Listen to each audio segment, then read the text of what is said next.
Welcome to Tech to Tech, presented by Kaizen, where we will explore common cleaning questions and answers. Let's get started. I would like to introduce Kaizen Zone Ram Whistle. Hi, thank you, William, and good morning, good afternoon. Hello, thank you for taking the time to kind of tune in today. And our topic is rinse water sourcing, how that impacts your overall cleaning results and process.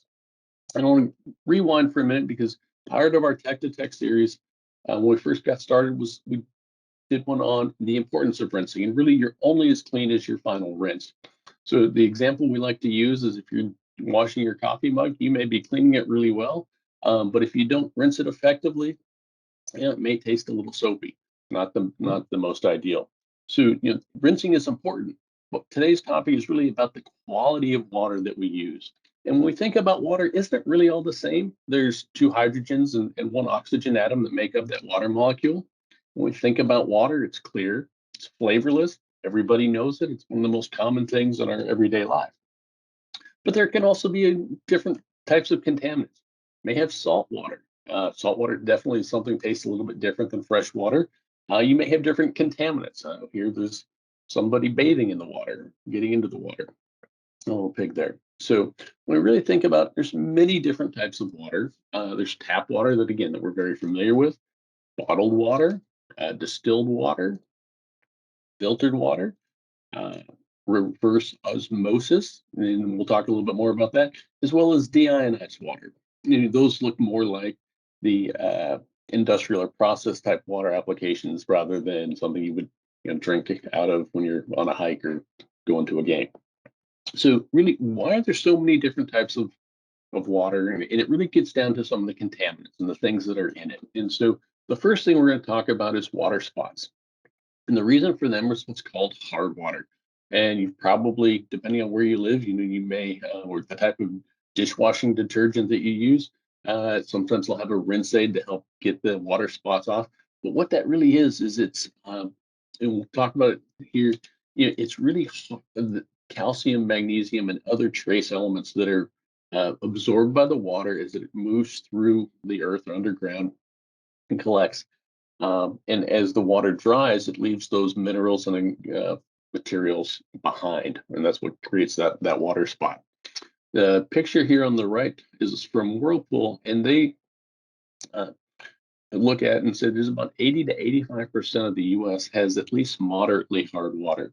If you live in some of the areas, maybe in the upper Midwest, where it's very hard or extremely hard water, probably familiar with a water softener type system for the house. Um, but really, the reason for this is if you've ever washed your car on kind of a hot day and not dried it very quickly, you'd start to see a lot of little white water rings or water spots. Again, that's an example, just like the doing the dishes, of hard water stains. And that's not something we want to leave on our PCB. We're trying to rinse really well. We don't want to leave these other minerals and other contaminants that are in the water on the device. And so we've talked about hard water, but there's many other common contaminants that are in potentially in water. I like this image because you've got agriculture, livestock, different things out, industrial applications, landfills. There's lots of organic materials, pesticides and chemicals, chlorine, bacteria, even different sediments that go in that can get into our water and sometimes that's why tap water tastes a little bit differently, or you might want some sort of bottled water for drinking or filtered water for drinking. So when we come back and think about our application, making it reliable electronics, really, what's a good source of water? This may be a place for a great swim, but you definitely have some organic material. There may be some fish in there. Definitely minerals coming over as the water runs over the rocks. And so that's not the type of rinse water that we'd want to use for our electronic assemblies. So this solution really needs to address a few things. First off is those minerals and inorganics. These are typically also what we're concerned with ionic materials or that can be salts. Then you have the organic materials, bacteria, um, cleaning agents that may be rinsed are often a source of organic material. and then different particulates and sediment that may be in the water as well. So that really gets us to the concept of purified water. Well, how good is enough? And so IPC actually has some really good recommendations in the IPC AC 62A. Chapter 10.6 states, good quality deionized water is the preferred rinse medium. Water in the 1 to 5 megaohm region will be satisfactory for most operations, and the temperature of the rinse water should be as high as possible, but comparative or compatible with the parts and process. You don't want the water too hot that it actually damages the device. But perfect deionized water has a resistivity of 18 megaohms. So it doesn't have to be perfect all the time. They give you a little bit of operating margin. And as that water degrades from 18 to 10 to 5, they're saying really in that 1 to 5 megaohm region will be satisfactory for most operations. And so we look at kind of this quick comparison table of different types of water. Deionized, we'll start here at the top. Conductivity is the inverse of resistivity. So if you see a conductivity number, you can just take the inverse, the 1 over that number, and you'll get 10 to 18 megaohms. It's really good at removing then we'll talk about it a little bit more, the ionic materials, but it doesn't, the resins that are used in DI systems don't actually remove the organics. So you normally need carbon, granular activated carbon is in combination with that to address the whole package. Relative cost is more than tap water, but it's not the most expensive option. And there's not a lot of upfront cost or capital, but because the resin and the carbon are consumables, there is some ongoing replacements, just like your refrigerator filter at your house, you have to replace every so often. Distilled water gets us kind of to that next level of resistivity.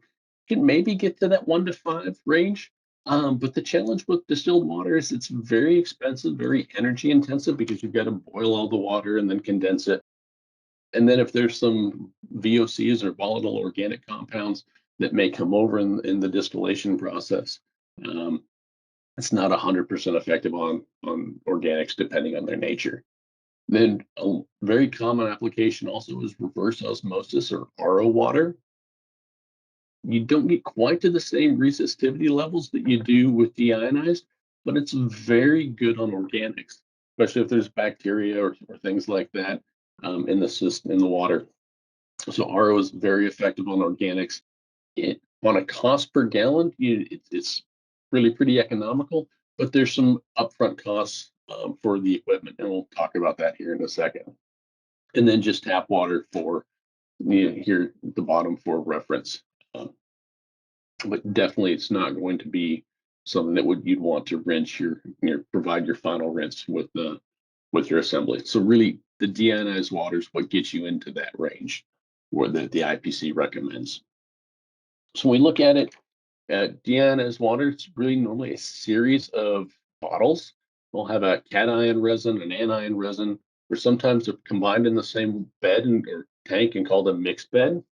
But again, because they address the ionics, you normally want a carbon filter of some kind in front of that. And so that you'll have 3 or 4 tanks, they all look the same on the outside, but they have different media on the inside. Again, these are consumable. They can be monitored by resistivity. So normally what you'll have is on the output side, you'll have a resistivity meter that says, I'm making 18 megaohm or 10 megaohm or 5 megaohm water. And then you can monitor that. And when it drops below a certain point, just have your supplier bring out a new set of bottles, and then they'll take those back and regenerate them. So it's a very efficient process that way. Doesn't take up a lot of floor space normally, but it is a consumable that has to be monitored. When we flip around and look at reverse osmosis systems, these are larger, oftentimes skid mounted systems. You'll see an array of membrane filters here, and then there's normally a high pressure multi-stage pump. So a little bit more on the capital investment, larger footprint on your assembly floor or in your facility. Um, and but once they're installed, the actual cost of operation is pretty low on a per gallon basis. They're monitored by permeate flow, and in the little diagram here, you have your feed water coming into the membrane The permeate flow is the clean water side of the membrane, and then you have a reject or concentrates stream side. And so what's nice or interesting about a reverse osmosis system is as the membrane gets contaminated or used, spent, the quality of the output water doesn't really drop, but the water flow does. So if you start out with clean membranes that were producing 10 gallons per minute, as they were used and become spent, you would get maybe 5 to 7 gallons of water through them, but of similar quality. And if it was really fouled, you'd still have 3 to 5 gallons potentially, but just lower water flow or output and more reject or concentrate water. So that brings you have to handle that. And depending on your application, sometimes that reject stream can go straight to drain or is put back into a tank and then later recycled through the RO system again. It can be many different strategies, but the membranes will need periodic cleaning, and that means taking the system offline and running different materials, for instance, and an acid type material, and then flushing those things back out. So won't get too much into that today in our time frame. But if we want to go through the typical non-recycled water flow, just the stages of an inline cleaning system, and this will also work for a batch type washer, where if you think about the stages, you have your wash, your chemical isolation, kind of a coarse rinse or first rinse, then the main rinse, and then your final rinse. And you really want to make sure that the last water that your device or assembly see is the cleanest water. So that's where your highest purity DI water comes in. And then we'll sometimes reverse cascade back through the process into the rinse and then over to the chemical isolation. But let's look at this kind of on a first stage basis and really what does um, each section of the cleaning process need. And for the final rinse, you really want to have that good quality DI water. Um, and higher number is better, but the IPC recommends at least 1 to 5 mega ohms.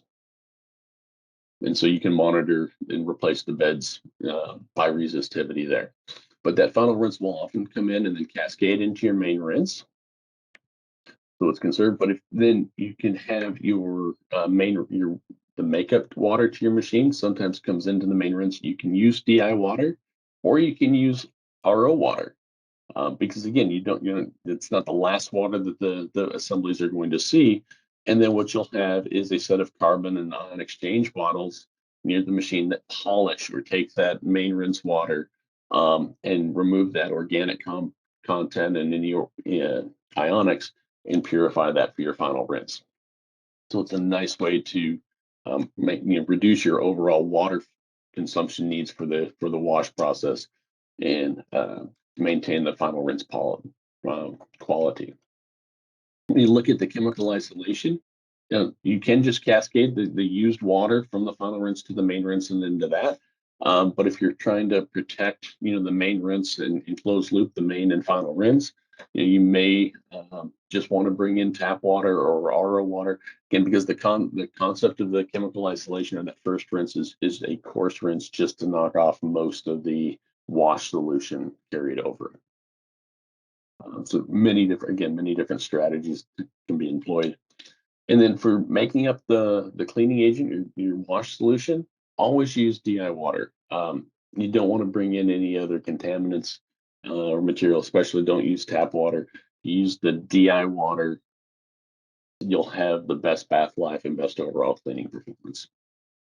So when we really kind of summarize things here, rinse water objectives. DI final rinse is very important. You want to have a minimum of 1 to 5 mega ohm rinse water is the last thing your assemblies see before they get dried off, and really no organics. And so it means good carbon filtration in combination with that system.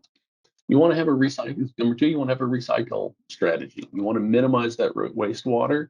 Water is becoming a more precious resource on our planet. It's expensive to generate, and so the more that we can minimize what's going to waste, reduces costs and makes an overall greener process. And so part of the third is really efficient usage, using the appropriate volume and quality of water in each stage if possible. and that gives you the best overall water usage and conservation. So a couple frequently asked questions. I've heard that DI water is acidic. Is that a concern? It's interesting. Really, high quality DI water, because it has no ionics in it, it will absorb carbon dioxide out of the atmosphere. Um, it's also why it runs in plastic pipes instead of metal pipes, because it will can pull in some metals into that water. So, if you take a pH probe and put it into high quality DI water, you'll probably measure something of about 5. Um, it's you have a low pH, but there's not a lot of acidity there. It would be quickly neutralized. Again, if you take something that and expose it to just normal assembly, it will get neutralized very quickly.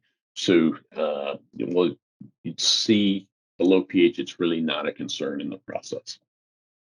Second question is, I can monitor the resistivity of my water, but what about the organics? And that's something that comes up quite a bit. There are ways to measure organics content, um, BOD or COD numbers, but those are normally third-party lab tests, or you take a sample and you send it off, or you do a special test. It's not an inline system like measuring the resistivity. So there are ways, but not practical for a production environment, really. And so what normally happens is that you take a very conservative approach and have a large carbon tank in front of your RO system or your DI system and change that out on a regular basis. Third question is, I have a batch washer with an onboard closed loop system. What type of water should I connect to? If you have an onboard closed loop system on your batch washer, that means you have a carbon and DI system on board. So technically, you could feed it tap water, but what would happen is that would deplete the carbon and resin faster because you're actually spending some of its capacity on purifying the tap water. Conversely, if you fed it DI water, um, then it would be less stress and you'd have longer bath life on or longer bed life on your DI resin and carbon. So it's kind of a fielder's choice, but if you can feed it the higher quality water that you can feed that washer, the longer the onboard closed loop beds will last. And lastly, what does TDS mean? I've heard that term, especially in drinking water. TDS stands for total dissolved solids. It's not really a good gauge for industrial process water because it's just a number. It doesn't tell you what's dissolved in solution. Um, but the World Health Organization (WHO) recommends a 300 TDS or lower for. It says it's excellent for drinking water. Um, and so again, you'll see that term a lot in drinking water. Oh, it's 50 TDS or 150 TDS, which just means it's really good to drink. What's funny is if you have like mineral water, sometimes they actually add, pure water is very flavorless. Mineral water tends to have a little bit different flavor to it. Maybe some would argue a little bit better. And they're adding solids, they're adding materials into the water to make it taste a little bit better or be healthier. Um, so again, TDS is more on that drinking water side. So thank you again. I hope you found this very informative, and we're always happy to answer specific questions if you reach out by email. And William, with that, I'll turn it back over to you. Thank you, Ram.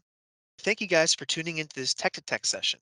If you would like to discuss this topic further or have any questions not answered in this session, please contact your local Kaizen regional manager or send an email to tech@kaizen.com, and we will have someone follow up with you as soon as possible. Do you want to have exclusive access to future content sent directly to your inbox, or do you know someone who'd benefit from these sessions? If the answer is yes, just go to tech2tech by Kaizen.com and fill out the subscription form. And if you like this video, be sure to follow us on our social media platforms for more expert cleaning content.